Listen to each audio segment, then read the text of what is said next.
Bienvenidos a Brenner Academy, yo soy Rabino Tubia. Estamos estudiando sobre el concepto Ger Toishav en la Toira escrita, es decir, en las escrituras, 24 libros del Tanaj, etc., en la Toira oral, es decir, en Talmud, etc. Ahora bien, ya sabemos que un Ger Toishav no es un Ger, no es un converso, es una especie de converso medio extraño, porque la palabra Ger significa o extraño o converso, pero Ger Toishav es un no judío que aceptó los 7 preceptos de Bnei Noach frente a un juzgado de por lo menos 3 rabinos, y hay un precepto para los judíos de permitirle vivir dentro de la tierra de Israel y de apoyarlo. Si necesita dinero, se le da dinero; si necesita un préstamo, si necesita comida, etc., se lo trata como un hermano más, por así decir, a pesar de que no es un judío.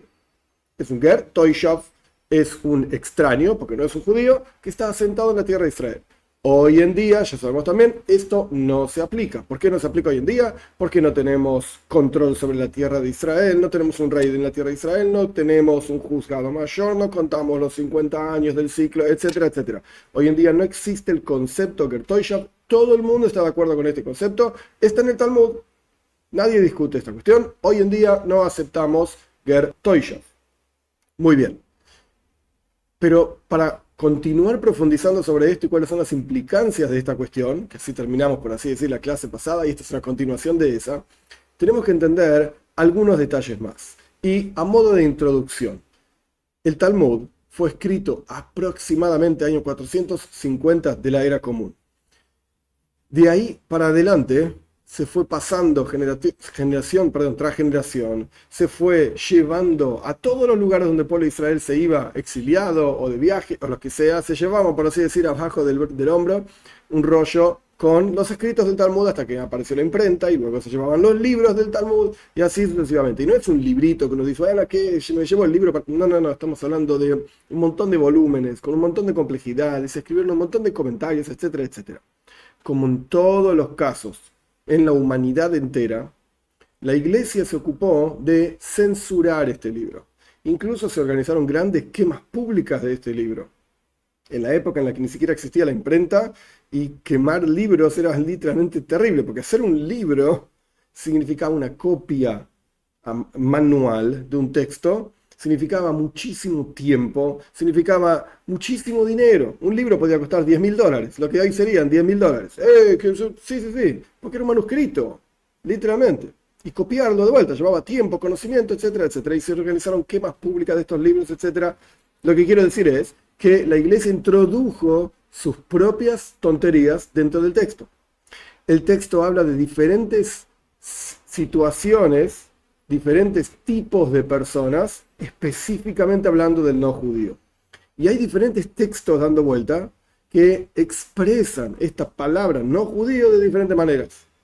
La clásica palabra para decir no judío en el Talmud es kuti. ¿Qué significa kuti? ¿Qué es esto? Como si fuese K-U-T-I, kuti. ¿Qué significa un kuti? Kuti era un grupo de gente que vivía en Kuta, en un lugar en Kuta, y no eran judíos, pero eran personas que aparentemente mostraban ser judíos de alguna manera, pero no lo eran. Al fin y al cabo, nuestros sabios dijeron: los Kutim no son judíos, a otra cosa, hacen su cosa, tienen su idolatría, no son judíos. Esta es la palabra clásica en el Talmud para referirse a no judío. Hay otra palabra que es Goy. Goy significa como G-O-Y, no judío. Este es el significado. Luego se tomó esta palabra, como ya explicamos en otras situaciones, ahora no voy a entrar en los detalles, se utilizó en forma despectiva para referirse a los no judíos, pero eso no quiere decir que la palabra en sí es despectiva. De hecho, la Torá misma llama al pueblo de Israel Goy Godel, un gran pueblo. Eso es lo que quiere decir Goy, una nación. Nada más. A Abraham le dicen que él va a ser un padre de muchas naciones. Entonces, no hay un problema con esta palabra. La cuestión es que estoy describiendo diferentes palabras que utiliza el Talmud para hablar de los no judíos. Otra palabra clásica es Nohri. Nohri sería como N-O-J-R-I, que significa extraño. Alguien no judío.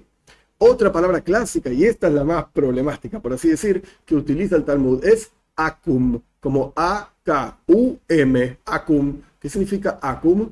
Es un acróstico. Oivet Koihavim Umazales. Son 3 palabras en hebreo. Es un sirviente de las estrellas y los astros. O sea, un idólatra. general idólatra, pagano, ponemos todo en la misma bolsa, a pesar de que no es exactamente lo mismo, pero no importa, ponemos todo en la misma bolsa.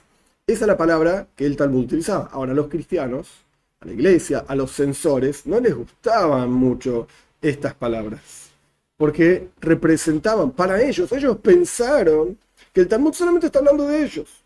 Son tan importantes que el Talmud está hablando de ellos, entonces cada vez que dice Akum, Oibet, Koihavi Mumazalo, es una persona que hace idolatría, se refiere a ellos, nosotros hacemos idolatría, ¿qué es esto? ¡Pum! A quemar el Talmud, con todas las referencias que el Talmud hace a diferentes personajes que se pensaron Mashiach, se pensaron el enviado, el ungido de Dios, etc. Y ellos, los cristianos, pensaron que solamente se hablaba de este personaje ahí colgado, etcétera, etcétera.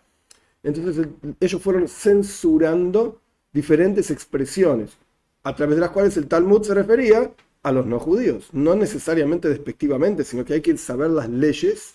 Por ejemplo, en el caso de Ger Toishav, sí hay una obligación para los judíos de darle sustento o no, pero al fin y al cabo no es un judío.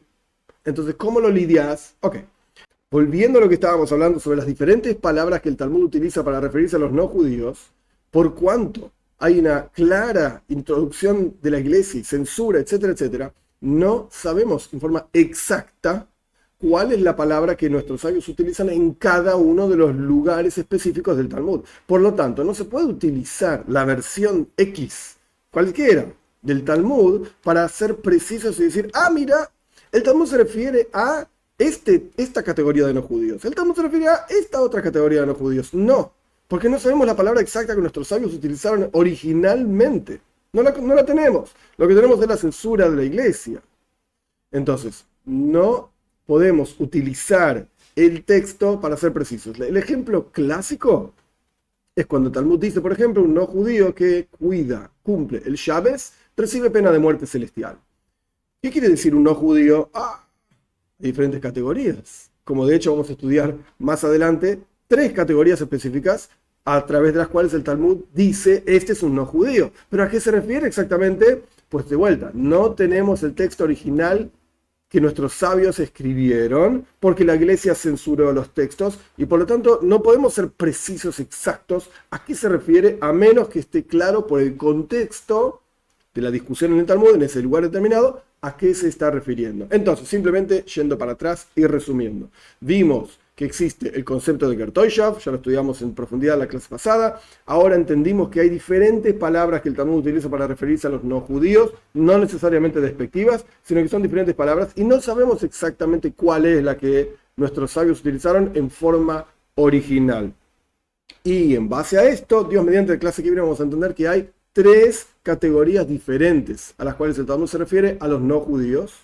Y a partir de eso vamos a tratar de entender qué es esto de un Ger Toishav. De vuelta, con mayor profundidad, cómo se aplica hoy en día, si existe Bnei Noach o no existen Bnei Noach, qué dice el Talmud sobre esta cuestión. Y bueno, Dios mediante vamos a seguir desarrollando esta idea en la clase que viene.